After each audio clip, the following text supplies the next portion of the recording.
Welcome back to Cooking with Canines at Old Tavern Farm. The canines are over there sleeping, so they probably won't be seen in today's video. I wanted to, before I forget, if you want to connect with me on social media, I have a website, leesharon.weebly.com. That's where all my recipes and blogs can be found, and also a link to my books that I have written. John Bloom and the Victory Garden, illustrated by my lovely sister-in-law, Katie, and John Bloom and the Victory Garden Digging In. It tells the story of the first year of World War II through the eyes of a 10-year-old boy and his adventures with his friends in his Victory Garden. And there's the crotchety old man and lots of recipes in the back. So we've got recipes that are from this story, lots of stuff. Great for kids, great for adults. Anyway, you can get those at my website. You can also connect with me on Instagram at Old Tavern Farm. Okay? So what we're going to do today is a recipe I posted yesterday called chicken ragout with cheddar dumplings. And it's going to be a really quick video because the rest of this has to go in the oven and you're not going to see the end product, but you could probably imagine what it'll look like. Pretty sure. All right, so we're going to start with butter. We're going to stick it in our already preheated pan. I have changed the layout of my camera. Thank you, Jen, for telling me to do the landscape option. So we're going to try something new today. So in the pot we have some butter. Let's see, I have the recipe right here. So we're going to do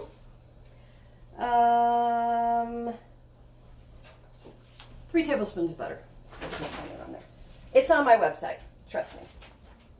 Okay, so we're going to heat that up really good. What we're going to make is a roux, which is a fancy French word. Hi, Steele. You want to come say hi? Come over here. Say hi. Say hi to the people. Okay, doggies. All right, so hopefully there will be no canine flatulence today. It's a roux, which is a fancy French term for equal parts of fat and flour. You can use olive oil, you can use butter, you can use, don't use margarine. Please don't use margarine. It's really bad for you. I love butter and olive oil for pretty much everything. So you're going to melt that butter in your pot. And you're going to throw in a quarter of a cup of flour. Super simple. And you're going to whisk. I wish you could see this, but you're going to whisk until there's no lumps. Okay, and what that does is the fat is basically coating the molecules, the protein molecules in the flour. So if you do that, if you allow it to cook for a minute before you put your liquid in, you won't get any lumps. So a roux, is just the beginning of what we just call gravy in America. So it's also the base of a lot of classical sauces. Okay, then I'm going to throw in 2 cups of chicken stock, which I've made ahead of time. Okay, in my sink. Salt and pepper. Hi. Okay, I know you don't want, that's lemon juice. Okay, so then we're going to turn it up really high and we're going to bring it to a boil. And what that's going to do is the chicken stock is going to thicken up this, or make a sauce basically out of this roux. So we don't have any lumps, so we can let that hang out a little bit. 1 cup of milk also. Okay, so we're just going to let that hang out. In the meantime, I want to show you what I've done. I'm super big about leftovers around here. So I had 3 chicken breasts that were left over. They have barbecue sauce on them. I don't care. I removed the meat from the bone and have the bone over here. The meat's going to go in this dish, and the bone is going to go into this pot right here, which is boiling. And we're just going to dump that in there. That's boiling. The hazards of cooking. You'll get burned, you'll get cut, you'll drop things on your foot. And then I'm going to reduce the temperature and just put that on low, put the lid on. And then that's going to make my next batch of chicken stock.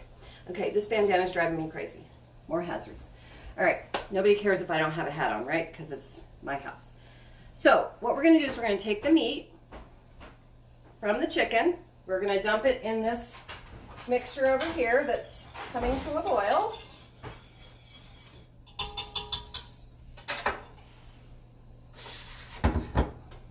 Our spatula. Okay. And we're just going to dump it in there. That is starting to thicken. Then we're going to put in a cup of English peas.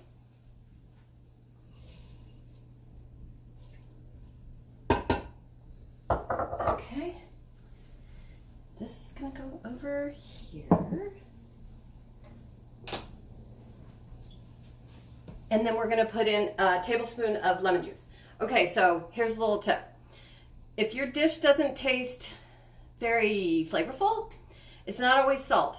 I love salt like the next person, but sometimes you need a little splash of citrus. And I'm constantly telling my coworker, Tony, you just need to put more lemon juice in it. Lemon juice or lime juice, depending on what you're making. Okay. Yeah, that was me pounding on the counter so they think there's somebody at the door. Yeah, guard dogs. It's okay. Yeah, he's tough. Super tough.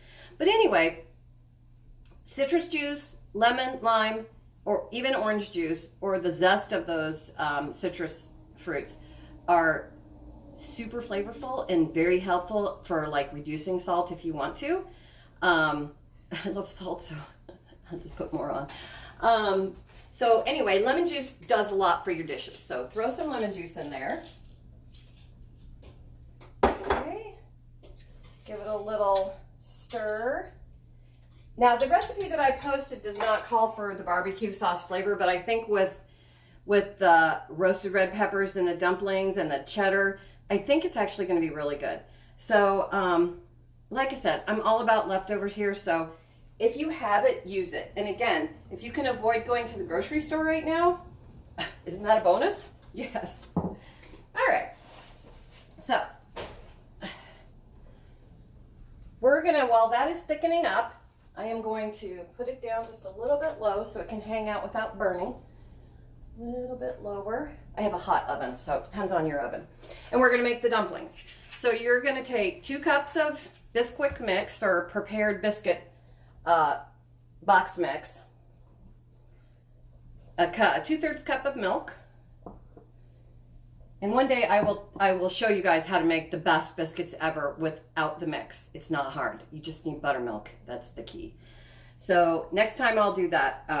But for now we're going to use this box mix, and it's perfectly fine. It's no shame, no judgment, no kitchen judgment. Again, super simple. All right, so throw that in there. And then just mix it up. That's all we need. I haven't used a box mix in so long. Sometimes I'm like one of those crazy people that can do it from scratch, but I can't make it from a mix. You should see my box brownies. Yeah, they're crazy. Okay, this is coming together. I feel like it might need just a little more. I'm just going to add a little splash of water. It's not going to be the end of the world if it's not milk. Use what you have. So I'm going to turn this out onto the bench, and I'm going to knead it for, the instructions say 4 to 5 times, but the rule of thumb with biscuit making is anything less than 15 kneads is fine. You don't want to knead biscuit dough to death because it just gets tough. So put that in my sink. Check on our little mixture over here. That looks good. That can, oh, it smells really good too. Did I put my salt and pepper in? Yes. Okay. So then we're going to turn this out onto my board. And we're going to need it. Now this recipe calls, at the beginning, calls for 2 carrots diagonally sliced. My husband hates carrots, so I'm just leaving those out. It would just be a waste. So I'll give the carrots to the horses, which we also have here at Old Tavern Farm. We have 2 horses and 13 hens and 2 dogs. And at one point, we even had goats and pigs and meat chickens. So we have done it all here at the farm. Right now, we're not raising any meat products because we just moved to this farm a little while ago, and it's inside the village, so we are trying to make friends with our neighbors before we stink them out. Hi, neighbors. Love ya. Okay. So I am going to sprinkle my board with a little flour and then roll out this biscuit dough. And this is kind of a neat little way to make dumplings. Again, I'm going to get my bench knife. Remember we talked about our bench knife? Oh, where's my bench knife? Probably in the dishwasher. Okay, we don't need it. It's fine. I'm going to grab my rolling pin and we're gonna roll this out jelly roll fashion, which is I just think this is the coolest way. So normally you would roll out biscuit dough just thick enough to be, about an inch thick. This particular method is going to be a little thinner because we're going to roll it up like a jelly roll. So I'm going to roll it out, and you're going to roll it out to be about 9 by 13 or close to it. No exactness. We're not, like I said, we're not solving the world's problems here. We're just trying to feed our families and have some fun. Okay, so this is sort of a rectangle. I wish you could see it. Okay, I'm gonna just lift it up. So there you go, like a rectangle. I just put a hole in it. That's okay, patch it up, no worries. All right, then we're gonna sprinkle it. I've got a cup of shredded cheddar here. We're gonna sprinkle it with shredded cheddar. I love cheddar. I love cheese in general, so I use a little bit more than I called for in the recipe. This is a Southern Living magazine recipe from the 90s, by the way. Southern Living is great with their recipes.